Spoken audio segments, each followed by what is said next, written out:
नमस्कार मित्रांनो, मी हाडके सर. आज आपण पवित्र पोर्टल शिक्षक भरती की जी 2025ला टेट परीक्षा झाली होती आणि त्याच्या माध्यमातूनच आता पवित्र पोर्टलवर तुम्ही सर्वांनी सेल्फ सर्टिफिकेशन केलेलं आहे. त्याचबरोबर आता काही कालावधीमध्ये जाहिराती येतील, प्राधान्यक्रम लॉक करायसाठी येतील. आता आपण पाहिलं तर 50च प्राधान्यक्रम तुम्हाला लॉक करण्यासाठी सुविधा देण्यात आलेली आहे. परंतु ह्या जी काही शिक्षक भरती आहे, या शिक्षक भरतीमध्ये मेरिट म्हणलं तर थोडंसं कुठेतरी आता एक संभ्रम निर्माण झालेला आहे की आता मेरिट हे थोडंसं हाय लागणार आहे. तर नक्की कशामुळे हाय लागणार आहे, काय कारण आहे, तर ते आपण या व्हिडिओच्या माध्यमातून पाहून घेणार आहे मित्रांनो.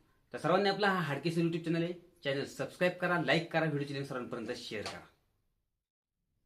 तर मित्रांनो, पवित्र पोर्टल शिक्षक भरती की जी सुरू झालेली आहे आणि त्या संदर्भात मेरिट जास्त लागायचं एकच कारण म्हणजे इथे पाहू शकता तुम्ही की शिक्षण सेवक योजना सुधारणा करण्याबाबतचा एक GR आहे. आता हा GR मेरिट कसं वाढू शकतो तर तुम्ही इथे पाहू शकताय की हा 18 फेब्रुवारी 2026ला आलेला GR आहे आणि ह्या GRचं जे काय महत्व आहे ते या शिक्षक भरतीमध्ये मेरिट वाढवण्यासाठी खूप महत्वाचं याचा वाटा आहे मित्रांनो. त्यामुळं हाच तो GR थोडंसं मेरिट की जे आपण हा GR येण्याच्या अगोदर समजत होतो की मेरिट बऱ्यापैकी लागेल, परंतु आता मेरिट थोडंसं हाय लागण्याचे चान्सेस आहेत. ते कसं तेही मी तुम्हाला सांगत आहे, त्यामुळे व्हिडिओ शेवटपर्यंत पहा.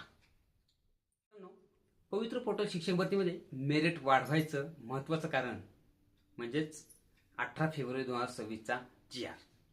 जर आपण पाहिलं तर या GR मध्ये काय सांगितलेलं आहे, आपण हा GR जे शिक्षण सेवक आहेत त्यांच्यासाठी हा फायद्याचा असला तरी या भरतीमध्ये हा GR मेरिट वाढवणार आहे. तर पहा, यामध्ये सांगितलं असं होतं की ज्यांचं शिक्षण सेवक कालावधी 2 वर्ष 2.5 वर्ष झाले असेल, समजा काही झालं असेल, तर त्यानंतर जर तुमचं पवित्र पोर्टलच्या माध्यमातून नव्याने नियुक्ती झाली तर तुमचा जो काय अगोदरचा शिक्षण सेवक कालावधी झाला असेल, समजा 6 महिने, 1 वर्ष, 2 वर्ष, तर तो कालावधी गणला जाणार आहे पुढे.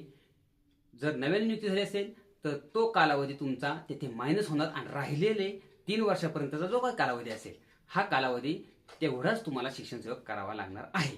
त्यामुळे मित्रांनो, जरी हा GR शिक्षण सेवकांसाठी खूप फायद्याचा असला तरी हा या भरतीचा मेरिट वाढवायचा महत्वाचा मुद्दा आहे मित्रांनो. या भरतीमध्ये मेरिट थोडंसं जास्त लागायचं कारण म्हणजे आता आपण समजून घेऊया. जर आपण हा 18 फेब्रुवारी 2026 त्या GR मध्ये असं नमूद केलेलं आहे की त्यांचं शिक्षण कालावधी 6 महिने असेल, 1 वर्ष, 2 वर्ष असेल. पवित्र पोर्टल अंतर्गत जर नव्याने जर जी भरती होईल त्या तुम्हाला जो मागचा जो काही तुमचा शिक्षण सेवक कालावधी आहे तो धरून पुढे राहिलेला जो काही कालावधी असेल 3 वर्ष, मग त्यामध्ये कोणाचे 6 महिने राहतील, कोणाचे 1 वर्ष राहील, कोणाचे 2 वर्ष, अशा पद्धतीने तो तेवढाच फक्त तुम्हाला कालावधी शिक्षण सेवेचा करायचा आहे.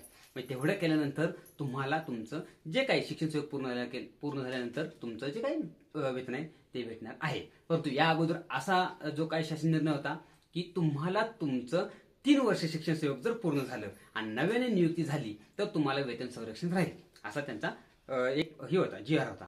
परंतु आता त्यामध्ये बदल झालेला आहे. त्यामुळे निश्चितपणाने आता मेरिट हे या भरतीमध्ये वाढणार आहे. आता ह्याचं कारणही सांगतो. ही जी काय आपली 2025ला टेट परीक्षा झाली आणि टेट परीक्षेअंतर्गत पवित्र पोर्टल सुरू झालेलं आहे. सर्वांनी रजिस्ट्रेशन केलेलं आहे. काही दिवसांनी जाहिरात येतील, 1-2 महिन्यांनी जाहिरात येतील. त्यानंतर जाहिराती आल्या की 15 ते 20 दिवसानंतर तुम्हाला प्राधान्यक्रम जनरेट करायला मिळतील. परंतु इथे प्राधान्यक्रम तुम्हाला 50च जनरेट करायसाठी तुम्हाला इथे संधी आहे मित्रांनो. आणि जर पाहिलं तर हे 50च प्राधान्यक्रम जनरेट करण्याची संधी असल्यामुळे थोडंसं आपले जे काही अभियोगधारक आहेत यांच्यामध्ये थोडंसं आता एक संभ्रम निर्माण झालेला आहे की तर नक्की जाहिराती जास्त आल्या तर मी 50च कशा पद्धतीने मी हे करू. परंतु त्यावेळेस मित्रांनो निश्चितपणाने मी तुम्हाला मार्गदर्शन करेन, ठीक आहे. परंतु आता हे मेरिट वाढायचं कारण म्हणजे ही जी काही 2023-24ची जी काही भरती होती आपली आणि त्यातून लागलेले जे आपले शिक्षण सेवक जवळजवळ एक 12 ते 15 हजारांची ही भरती झाली होती. आणि या भरतीमध्ये जे काही जॉईन झालेले आहेत तर ही 2 टप्प्यामध्ये भरती झालेली होती आणि या 2 टप्प्यातील पहिला टप्पा त्यानंतर दुसरा टप्पा अशा पद्धतीने आता जवळजवळ 2 वर्ष जो काही शिक्षण सेवक कालावधी आहे तो आता पूर्ण होण्याच्या मार्गावरती आहे. सेकंड टप्प्यामध्ये लागलेली म्हणजे सेकंड फेजमध्ये लागलेत त्यांचं जवळजवळ 2.25 वर्ष झालेले आहेत. त्यामुळं आता ही भरती इथून पुढे अजून 6 महिने जरी चालली किंवा 8 महिने चालली तरी या भरतीत ज्यांनी म्हणजे ही 2025ची भरती ही जी काही भरती असेल ह्या भरतीमध्ये 2024 मध्ये जी जॉईन झालेली आहे किंवा 23ची जे काही एक्झाम झाली होती त्यामध्ये ज्यांनी जॉईन झालेले शिक्षण सेवक आहेत त्यांनी पुन्हा परीक्षा दिलेली आहे. मग ही परीक्षा दिलेली आहे त्यांचे स्कोर पण बऱ्यापैकी काही जणांचे बरं का काही जणांचे चांगले आलेले आहेत. त्यामुळं त्यांचे स्कोर चांगले आहेत परंतु त्यांना इतके दिवस त्यांनी याकडे दुर्लक्ष केलं होतं की बाबा आता आपण जर आपला नंबर लागला तर आपण आपलं हे 2 वर्ष किंवा 2.5 वर्ष शिक्षण सेवक होईल ते सोडून पुन्हा आपण नव्याने जर जायचं म्हणलं तर पुन्हा शिक्षण सेवक करायला लागणार. परंतु त्यांच्या या जो काय हा त्यांचा निर्णय होता त्याला पूर्ण विराम भेटलेला आहे मित्रांनो. आता पूर्ण विराम भेटल्यामुळे हा जो काय 18 फेब्रुवारीचा GR त्यामुळे त्यांना आता एक त्यांच्यामध्ये आनंदाचं वातावरण निर्माण झालेलं आहे की आता आपण जरी परीक्षा दिलेली असेल आपला स्कोर जरी चांगला असेल तरी आता इथून पुढे आपल्यासाठी हा GR म्हणजे महत्वाचा आहे. कारण आपलं 2 वर्ष किंवा 2.25 वर्ष 2.5 वर्ष आपलं शिक्षण सेवक पूर्ण होईल आणि त्यानंतर जो काय राहिलेला कालावधी आहे तर आपली जर निवड आपल्या स्वतःच्या जिल्ह्यामध्ये झाली तर एखाद्याला बऱ्याच जणांना एक मार्क चांगले पडलेले आहेत आणि जर आपलीच निवड जर आपल्या स्वतःच्या जिल्हा असेल किंवा आजूबाजूचा काय जिल्हा असेल नगरपालिका महानगरपालिकेमध्ये झाली तर आपण राहिलेला शिक्षण सेवक कालावधी तेथे पूर्ण करू शकतो. त्यामुळे हे जे काय मेरिट आहे ते इथे नक्कीच वाढण्याचं इथे संकेत दिसत आहे. आता यामध्ये थोडंसं एक महत्वाचं आहे की एक अट महत्वाची आहे. जर 2023च्या भरतीमधून जे कोण शिक्षण सेवक जॉईन झाले असतील आणि त्यांचा शिक्षण सेवक कालावधी चालू असेल आणि त्यांनी हे 2025ची टेट परीक्षा दिलेली असेल त्यांचा स्कोर 140-45 आहेत काही जणांचे 150 पण आहेत म्हणजे काही जणांचा बोलतोय मी रेशो थोडासा कमी आहे तर त्यांनी त्यांची जी काय आस्थापन आहे जर त्यांची जिल्हा परिषद असेल तर जिल्हा परिषद नगरपालिका असेल तर प्रशासन अधिकारी आणि महानगरपालिका असेल तर त्यांचे काय प्रशासन अधिकारी असतील यांच्या माध्यमातून त्यांची त्या परीक्षेला बसण्याची परवानगी जी काही परवानगी आहे ती घेणं आवश्यक आहे. कारण डॉक्युमेंटच्या वेळेस तुम्हाला ती परवानगी द्यावी लागते की बाबा आम्ही परीक्षा देण्यासाठी आमच्या जी काय आस्थापना आहे त्या आस्थापनेची आम्ही परवानगी घेतली होती. तर ही एक अट आहे. मग आता यामध्ये किती जणांनी परवानगी घेतलेली आहे त्यांचा स्कोर जास्त आहे त्यांचं शिक्षण सेवक चालू आहे यावरही थोडंसं मेरिट आपलं ठरणार आहे. तर अशा पद्धतीने सांगायचा हेतू हाच आहे मित्रांनो की हे जे काय मेरिट आहे ते 18 फेब्रुवारी 2026च्या GR मुळे आता हे मेरिट थोडंसं वाढणार आहे. कारण हे जे कोण आपले 12 ते 15 हजार शिक्षण सेवक आता जॉईन झालेले आहेत त्यातील काही 7-8 हजार शिक्षण सेवकांनी पुन्हा परीक्षा दिलेली आहे त्यांचा स्कोरही बऱ्यापैकी आहे. त्यामुळे आता ह्यांचा हा स्कोर या भरतीमध्ये आपल्याला थोडंसं चॅलेंजिंग ठरणार आहे मित्रांनो.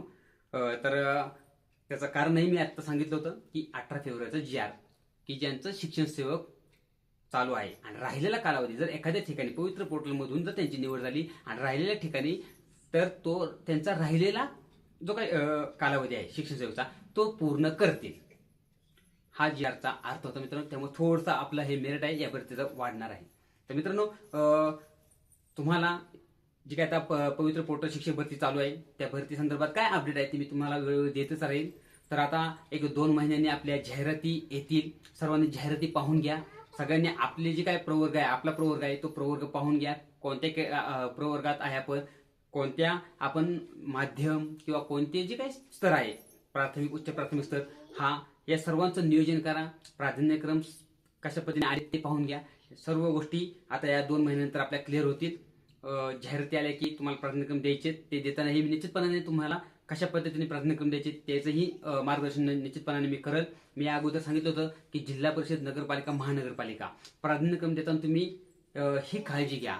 मग मी या तिन्ही गोष्टींचं मी तुम्हाला थोडंसं जे काय हे आहे ते तुम्हाला सांगितलं आहे. मग त्यांचं वेतन असेल बदली असेल किंवा बाकीच्या काही गोष्टी असेल ते सांगितलेलं आहे तुम्हाला. त्यामुळे निश्चितपणाने ही जी काही भरती आहे ती लवकर पूर्ण होईल अशी मी आशा व्यक्त करतो. सर्वांनी आपला हाडकेसर YouTube चॅनल आहे चॅनलला सबस्क्राईब करा लाईक करा व्हिडिओची लिंक सर्वांपर्यंत शेअर करा मित्रांनो.